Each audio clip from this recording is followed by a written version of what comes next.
Unrivaled hopeful Caitlin Clark joins league when or if she's ready. Unrivaled Commissioner Mickey Lawler has said the league hopes Caitlin Clark will join the new 3-on-3 women's basketball competition when or if she's ready.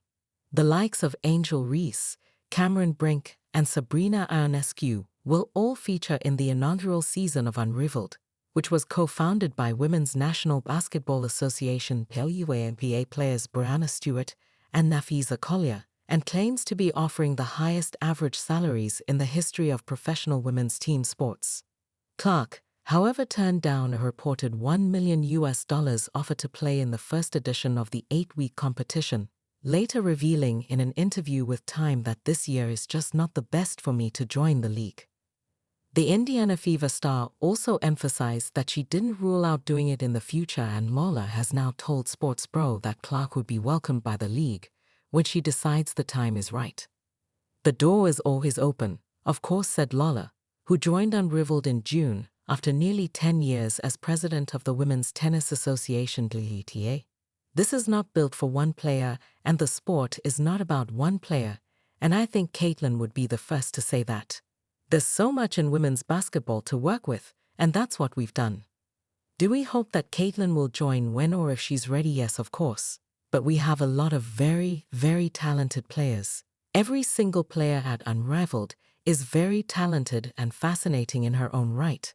So we absolutely believe that what we've got is a super compelling sports league." Clark has only played one season in the WNBA, but her arrival in the league last season coincided with huge increases in viewership attendance and fan engagement in 2024.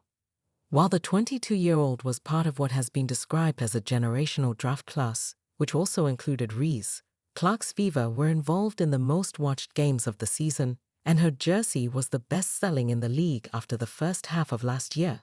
Even so, Clark's absence does not appear to have had a significant impact on the commercial appeal of Unrivaled, which is already capitalizing on the growing interest in women's basketball and the rising popularity of the sport's biggest stars. The league has so far raised $35 million in investment, secured a domestic broadcast deal with TNT worth a reported $100 million, and built a portfolio of 13 sponsors, including Under Armour, Samsung, and Ally Financial, as well as newly announced Morgan Stanley and Wayfair. Lawler said Unrivaled has exceeded its financial projections ahead of the inaugural campaign, which tips off in Miami on 17 January.